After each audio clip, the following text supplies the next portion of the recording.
작년 한 해 우리나라 경제 뉴스의 핵심 중 하나는 바로 집이었습니다. 집값이 얼마나 올랐는지, 집값을 잡기 위해서 어떻게 해야 하는지, 그런 이야기를 들으면서 이렇게 집이 많은데 내 집은 하나도 없구나 하는 아쉬움이 있으면서도 정작 진짜 집에 대한 이야기는 참 적다는 생각이 들었습니다. 구해줘 홈즈라는 TV 프로그램이 있습니다. 아직 하고 있는지는 잘 모르겠습니다만 의뢰자의 조건에 맞는 집을 찾아주는 그런 프로그램이었습니다. 가격이라든지 위치라든지 집의 구조라든지 이런 조건을 의뢰자가 이야기하면 더 좋은 집을 찾는 팀이 승리하는 프로그램이었습니다. 물론 단점도 존재하지만 경제적 가치로만 집을 바라보는 상황에서 사람이 사는 곳으로 생각하게 하는 좋은 프로그램이다라는 생각이 들었습니다. 걷고 싶은 거리가 있고 살고 싶은 집이 있습니다. 함께 걷고 싶고 대화하고 싶은 사람이 있는가 하면 또 오래오래 사귀고 싶은 사람이 있습니다. 제가 오늘 집에 대한 이야기로 시작을 했습니다. 왜냐하면 사람이 곧 집과 같다고 표현하고 있기 때문입니다. 오늘 말씀에서도 예수님은 사람을 집으로 비유하고 계십니다. 예수님은 목수셨습니다. 나사렛에 사시면서 목수 일을 하셨는데 특히 소의 멍에를 매는 멍에를 잘 만드셨다고 합니다. 그래서 수고하고 무거운 짐진 자들은 다 내게로 오라. 내가 가벼운 멍에를 만들어 쉬게 하리라 라고도 말씀하셨습니다. 예수님께서 목수셨기 때문에 자연히 집도 많이 지으셨을 것입니다. 유대 나라는 여름에는 비가 오지 않기 때문에 개울이 전부 모래바락으로 변해버립니다. 또 당시는 하수구가 설치되어 있지 않아서 비가 오면 어디가 안전하고 어딘가 위험한가를 예측할 수가 없었습니다. 9월부터 비가 내리면 생각하지도 못한 곳이 갑자기 급류가 흐르는 지역이 되기도 하고 집 짓기 좋은 곳이라고 해서 지은 집이 물에 무너져 내리기도 했을 것입니다. 그래서 집을 짓는 일에 관심이 많으셨던 예수님께서는 집터는 어떤 곳에 잡고 기초를 어떻게 놓아야 하고 또 건축은 어떻게 해야 하는가를 잘 알고 계셨던 것 같습니다. 성도님들은 집을 어느 곳에 두어야 한다고 생각하십니까? 모래 위에 지은 집이 튼튼할까요? 아니면 반석 위에 지은 집이 튼튼할까요? 한 부자가 있었습니다. 산 밑에 좋은 터를 사서 거기에 집을 짓기로 했습니다. 그런데 더 다행스러운 것은 그 집터가 모두 바위로 되어 있다는 점이었습니다. 바위가 있기 때문에 집을 짓는데 기초를 닦을 필요도 없게 되었습니다. 그 바위 위에 굉장히 아름답고 훌륭한 집을 건축했습니다. 산 위에 우뚝 솟은 집이었습니다. 그런데 그해 여름에 비가 많이 왔습니다. 한 번은 비가 너무 많이 쏟아져서 산사태가 나고 말았습니다. 산에서 내려오는 물은 급류가 되어서 그 집을 덮쳤고 바위 위에 지은 집은 흔적도 없이 사라져버리고 말았습니다. 이 부자의 잘못은 바위 위에 집을 지었다는 것입니다. 오늘 말씀을 잘못 읽으면 반석 위에 집을 지으라는 것으로 오해하게 됩니다. 하지만 예수님은 반석 위에 집을 세우라고 하지 않으셨습니다. 오늘 말씀을 다시 한번 주의 깊게 읽어보겠습니다. 48절입니다. 집을 짓되 깊이 파고 주추를 반석 위에 놓은 사람과 같으니 큰 물이 나서 탕류가 그 집에 부딪히되 잘 지었기 때문에 능히 요동하지 못하게 하였거니와. 그냥 반석이 아닙니다. 깊이 파고 주추를 반석 위에 놓아라 라고 말씀하십니다. 이것이 무슨 말씀입니까? 땅을 깊이 파는데 반석이 나올 때까지 깊이 파라는 말씀입니다. 그리고 그 반석 위로부터 기초를 받고 기초를 닦은 다음에 그 위에 집을 세운다는 것입니다. 오래전에 63빌딩을 지을 때의 일이었다고 합니다. 당시 동양에서 최고층이었던 63층짜리 빌딩 건축은 세간의 화제가 되었습니다. 많은 사람들이 여의도 모래땅에 그렇게 높은 건물을 짓는다니 기대감에 가슴이 설레었습니다. 하지만 3년이 지나도록 63층은커녕 단 한 층도 올라가지 않았습니다. 그때 한 목사님께서 공사 현장에 예배 인도를 해달라는 부탁을 받고 가게 되었습니다. 예배가 끝난 후에 현장 소장에게 물었습니다. 아니, 3년이 지나도록 왜 한 층도 올라가지 않나요? 그러자 소장이 웃으면서 답했다고 합니다. 목사님, 건물이 위로 올라갈수록 기초공사는 아래로 깊이 파야 합니다. 밑으로 파내려가는 기초공사를 하는 중입니다. 높이 올라가는 건물일수록 기초공사에 들어가는 시간이 길어집니다. 하지만 기초가 잘 되고 나면 그 다음부터는 순식간입니다. 우리 인생의 기초는 예수 그리스도입니다. 예수님이 우리의 반석이십니다. 하지만 아무런 노력 없이 그저 예수님 위에 인생의 집을 지을 수는 없습니다. 우리가 예수님이라는 반석 위에 집을 짓기 위해서는 예수님이라는 반석이 나올 때까지 우리는 깊이 땅을 파야 합니다. 성도 여러분, 어떻게 하는 것이 기초를 깊이 파고 반석 위에 주초를 놓는 것입니까? 46절을 보겠습니다. 너희는 나를 불러 주여 주여 하면서도 어찌하여 내가 말하는 것을 행하지 아니하느냐. 오늘 말씀은 바로 46절에 나오는 사람들에게 하는 말씀입니다. 어떤 사람들입니까? 주여 주여 잘하는 사람들입니다. 여기서 우리가 기도할 때 부르는 주여와는 좀 다릅니다. 이 무슨 말입니까? 이 사람들은 예수님을 부르기만 하고 말씀을 듣고 배우려고 하지 않는 사람들입니다. 그러니 그 말씀대로 사는 것은 당연히 더욱 하지 않는 사람들이죠. 이 사람들은 예수님을 믿기는 해도 집은 모래 위에 거저 세우는 사람들이라는 이야기입니다. 이렇게 보면 기초를 깊이 판다는 것은 하나님의 말씀을 깊이 연구한다는 의미입니다. 성경을 들고 다닌다고 해서 성경이 신통력을 발휘하는 건 아닙니다. 성경을 베고 잔다고 해서 하나님의 말씀을 알게 되는 것도 아니고 성경 말씀의 능력이 뇌를 통해서 역사하는 것도 아닙니다.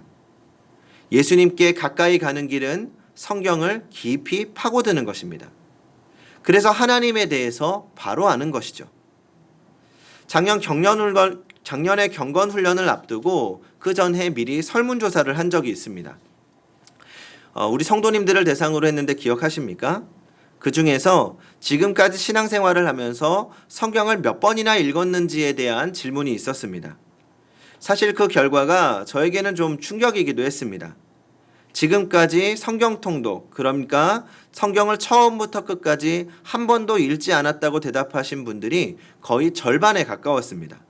그리고 주중에 성경을 한 장도 읽지 않고 있다고 대답하신 분이 55%, 사실 바쁜 현대인들에게 시간을 내어서 성경을 읽는다는 것은 조금 부담스러운 일일 수도 있습니다. 하지만 성경은 그리스도인이 성장하는 데 있어서 반드시 필요한 영적 양식입니다. 기도가 호흡이라면 성경 읽기는 우리의 식사 시간과 같습니다. 우리가 말씀을 깊이 파는 데에는 여러 가지 방법이 필요합니다. 그 중에서 우리가 일상생활에서 할 수 있는 방법은 크게 세 가지로 구분할 수 있습니다. 첫 번째 먼저는 묵상입니다. 성경에는 묵상이라는 개념을 나타내는 단어를 하가라고 표현합니다. 성경에는 이 단어가 약 58회 정도 사용이 됩니다. 하가는 중얼거리다, 속삭이다, 이야기를 나누다 라는 뜻입니다. 기독교의 묵상을 간단하게 말하면 하나님의 음성을 듣고 그의 말씀에 순종하는 능력입니다. 아주 간단합니다. 하나님은 묵상을 통해서 우리와 교제하기를 원하십니다.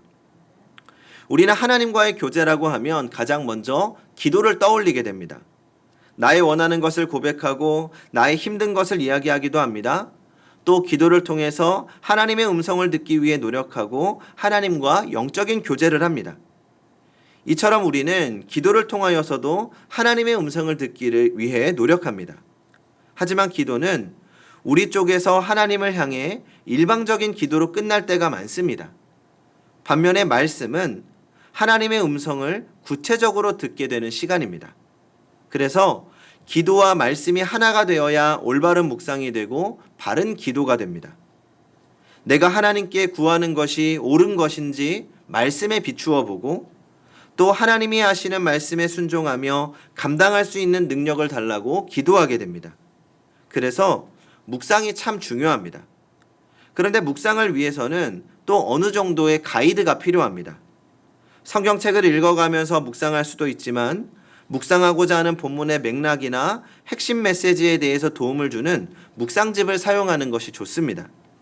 하지만 그래도 처음 묵상을 시작하는 분들은 정해진 구절을 반복해서 읽는 것만으로도 충분합니다. 본문을 소리내어서 읽어보고 또 눈으로 반복해서 읽어보는 겁니다. 그러다 보면 마음에 와닿는 구절이 있거나 궁금한 구절이 생깁니다. 그러면 그때부터 묵상의 재미가 느껴지기 시작합니다. 좀 더 알고 싶어지고 좀 더 깊이 들어가지고 싶어집니다. 그러다 보면 또 자연스럽게 맥락을 이해하기 위한 도움을 구하게 되는 것입니다. 그래서 필요한 두 번째 방법이 성경 읽기입니다. 통독이라고도 하죠. 성경의 전체를 한번 읽어보는 것이 필요합니다. 성경 통독의 장점은 하나님께서 성경 전체를 통해 하고자 하시는 말씀을 이해하는데 이 전체적인 맥락을 파악할 수 있다는 겁니다. 그래서 이 성경 통독과 묵상은 떨어뜨릴 수가 없고 병행되어야 합니다. 전체적인 맥락 안에서 부분적으로 구체적으로 하시는 하나님의 말씀을 이해할 수 있습니다. 이 많은 이단의 경우에 성경 전체적인 맥락에서 벗어나서 일부분만을 취하고 하나님의 뜻을 왜곡하는 경향이 있습니다. 하지만 성경 전체 중에 어느 하나 빼놓을 것이 없이 모두 중요합니다. 다만 성경을 읽는 것에도 지혜가 필요합니다. 창세기부터 요한계시록까지 조금씩 읽는 방법도 좋습니다. 또 다른 방법은 성경의 역사가 흘러가는 순서대로 읽는 것입니다.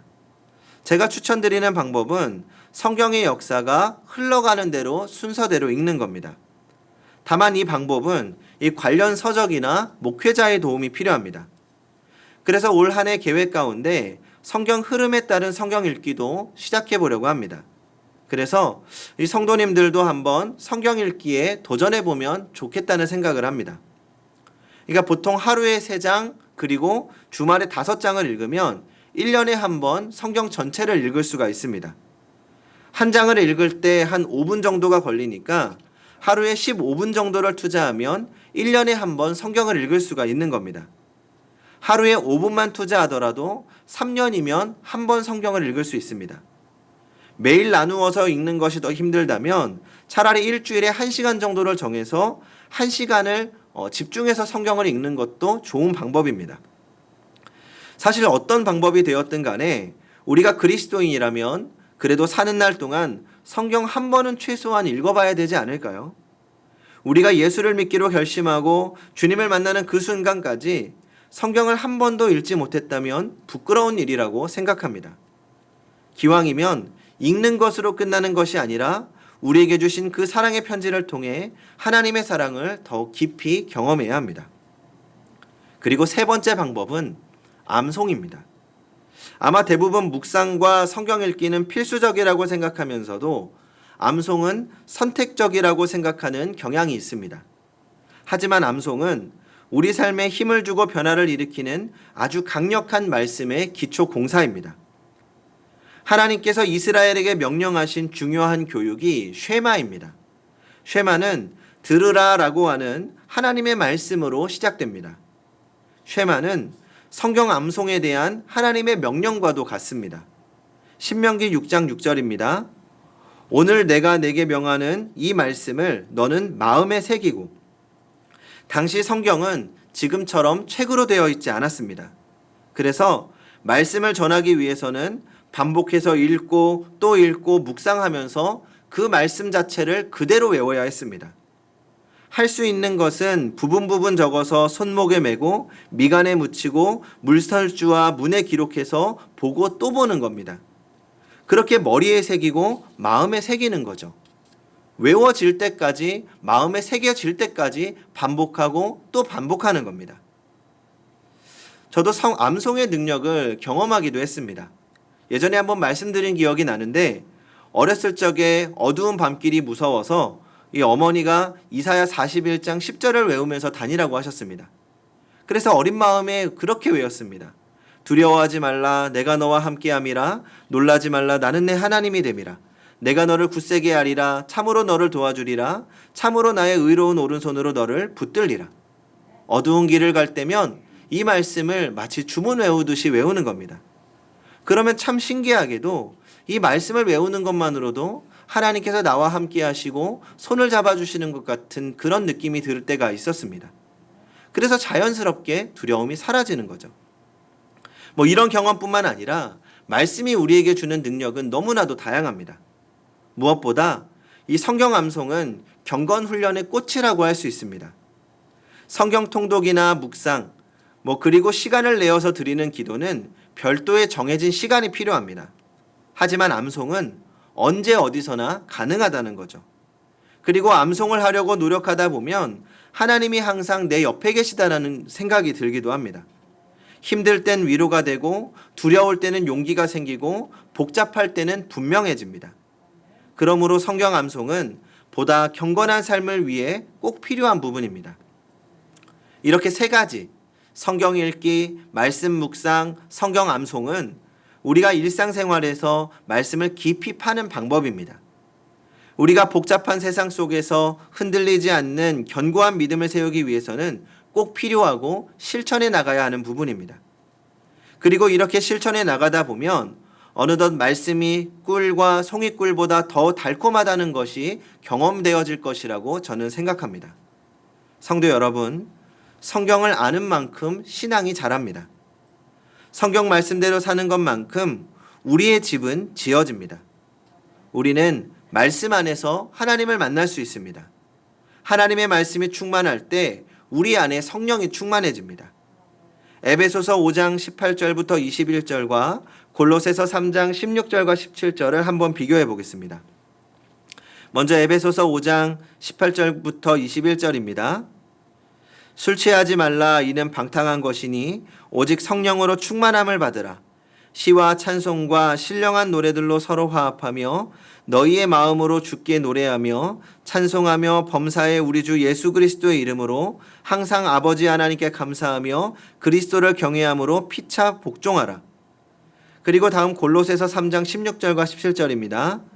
그리스도의 말씀이 너희 속에 풍성히 거하며 모든 지혜를 피차 가르치며 권면하고 시와 찬송과 신령한 노래를 부르며 감사하는 마음으로 하나님을 찬양하고 또 무엇을 하든지 말에나 일에나 다 주 예수님의 이름으로 하고 그를 힘입어 하나님 아버지께 감사하라. 뒷부분의 내용은 똑같은데 그 앞에 나오는 전제되는 말씀이 다릅니다. 에베소서에서는 성령으로 충만함을 받으라 라고 되어 있고 골로새서에서는 그리스도의 말씀이 너희 속에 풍성히 거하여 라고 되어 있습니다. 이렇게 보면 말씀 충만이 곧 성령 충만이라는 이야기입니다. 성령 충만은 아무 목적 없는 기도로만 이루어지지 않습니다. 예수 그리스도를 인격적으로 만날 때까지 성경을 파내려가고 또 간절한 목마름으로 말씀과 기도가 하나가 될 때 이루어진다는 것입니다. 그렇게 우리는 예수 그리스도 위에 그분의 말씀을 놓고 그 위에 집을 세워나가야 합니다. 그리고 집을 세워나간다는 것은 그 말씀대로 사는 것을 말합니다. 하나님의 말씀은 그대로 살 때 복이 됩니다. 그대로 건강하게 됩니다. 그대로 살 때 가정이 스위트 홈이 되는 겁니다. 그대로 살 때 일상생활에서 하나님의 복을 체험하게 될 것이고 그대로 살 때 우리의 영혼이 아름답고 튼튼하게 건축되어질 것입니다. 바울 사도는 그리스도인들에게 하나님이 거할 만한 처소가 되라고 권고합니다. 하나님께서 거할 만한 집이 되라는 이야기입니다. 그리고 누군가 머물 만한 행복한 집이 되라고 권면합니다. 그렇게 할 때 우리 마음에 평안이 있습니다. 그렇게 할 때 기쁨이 있고 하나님의 보호하심과 인도하심이 있습니다. 건물의 힘은 기초에서 나옵니다. 기초는 건물을 지탱합니다. 건물에 힘을 줍니다. 신앙의 힘도 마찬가지입니다. 유진 펜터그라스라고 하는 한 전문가는 영혼의 슬픔이 질병을 낳는다고 말합니다. 그렇다면 영혼의 평안함이 있고 희망은 반대로 질병을 치료할 수 있다는 말이 됩니다. 여기에 하나님의 말씀의 능력이 있습니다. 또 다른 사람들의 관심과 사랑을 얻기를 원하는 사람들이 사랑을 주는 사람들보다 쉽게 병에 걸린다고 합니다. 사람들의 관심과 사랑을 얻기 위해서 알아눕고 싶다는 잠재력 때문에 쉽게 병이 난다는 겁니다. 사랑을 주는 자가 건강하다는 것이 성경적입니다. 말씀을 실천하는 것이 하나님의 축복인 것을 보여주고 있는 것입니다. 성도 여러분, 누구나 머물고 싶은, 누구나 살고 싶은 그런 집을 짓는 성도님들이 되시기 바랍니다. 더욱이 하나님이 거하실 만한 거룩하고 신령한 집을 지어 가십시오. 그렇게 아름다운 집을 지어서 날마다 주님을 모시고 참된 행복과 기쁨을 누리는 성도님들이 되시기 바랍니다. 기도하겠습니다.